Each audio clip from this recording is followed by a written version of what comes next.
This is my world, and you shall obey my I must have order. time to gather my will. Imperfect. Gaze into the abyss.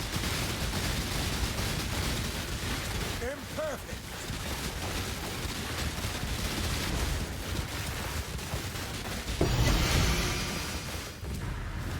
This is the most efficient build I have ever played in Path of Exile. What I mean by this is that per amount of investment, I've never gotten this much damage. This Eye of Winter Arcanist brand Hierophant features a bunch of really cool things. It's got fantastic damage for Ubers with almost no offensive investment on gear.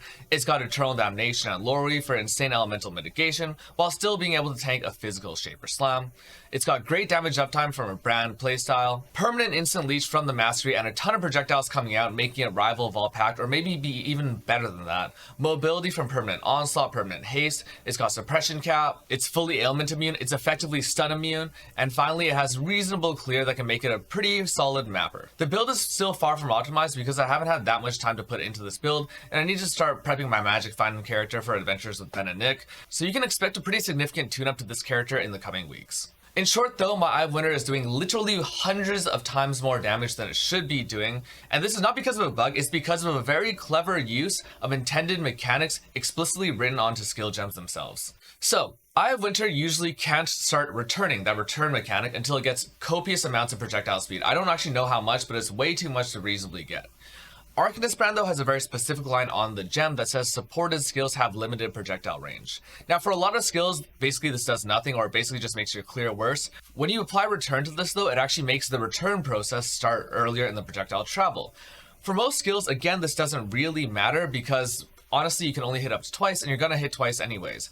Eye of Winter though has possible shotgunning properties because the projectiles themselves are asynchronous. Now there's also two projectile portions to Eye of Winter. There's the orb itself, and then there's the projectiles that spiral out of the orb that do damage.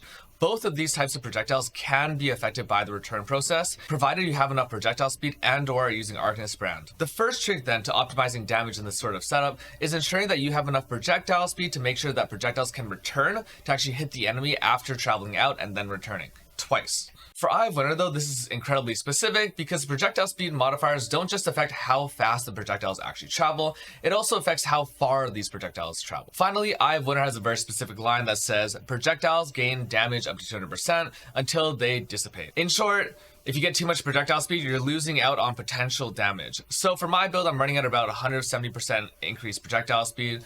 Anything below 80% I find is almost a complete grief, and I don't really know what the upper bounds are, but I would like to get just a little bit more to test things out. So that's the core mechanic. Let's go into how I've set up this particular character. So first things first, this is a Hierophant with a top-sided tree, and usually this means that you have a lot of trouble getting PDR and suppression. And while this is somewhat true, Hierophant starts out with base 4 endurance charges, and then I'm pathing over here to Instinct to get my suppression, and then investing all of my early game gear on getting suppression everywhere I can, because frankly, it's just such a good stat for hardcore bossing.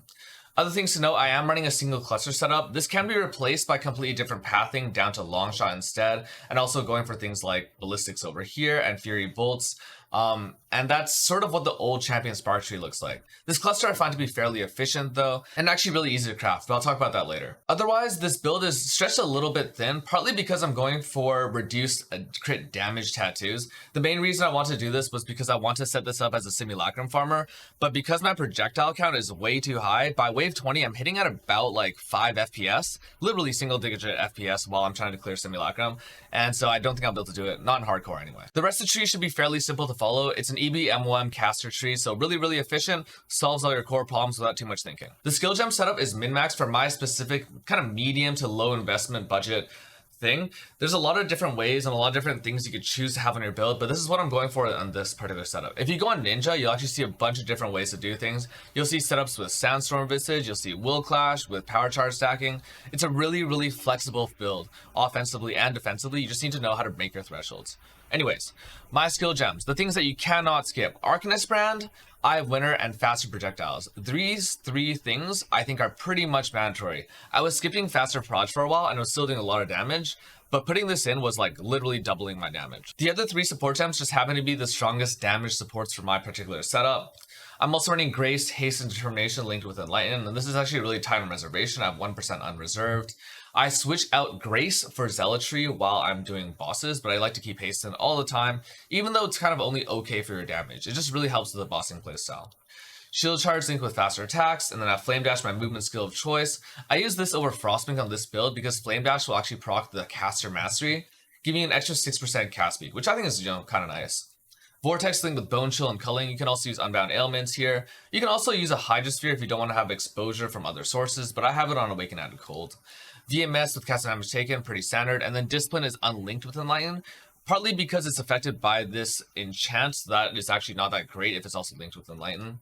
Brand Recall I run, I don't really need to have this all the time, but I think it helps out with my clear sometimes and get my ramp started a bit faster, but you should never spam this on this build.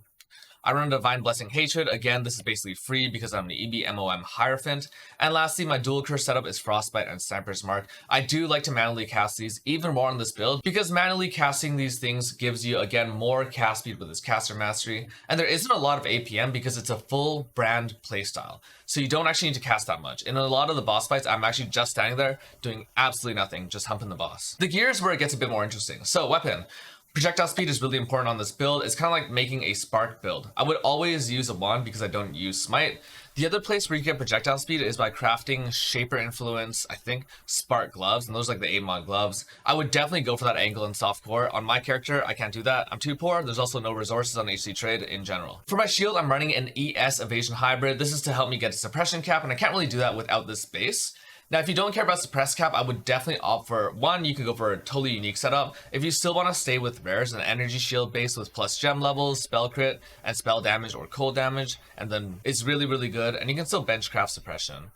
My helmet gives me my reservation that I actually need. It also gives me the Krell Fizz Az mod. And Fizz Az is actually really, really strong because it pairs really well with Lore Weave and Eternal Damnation, making my elemental mitigation like 37% stronger. For my gloves, res, suppression, and then I'm using the Unnerve Implicit for a little bit more damage, but you can see it's just defensive.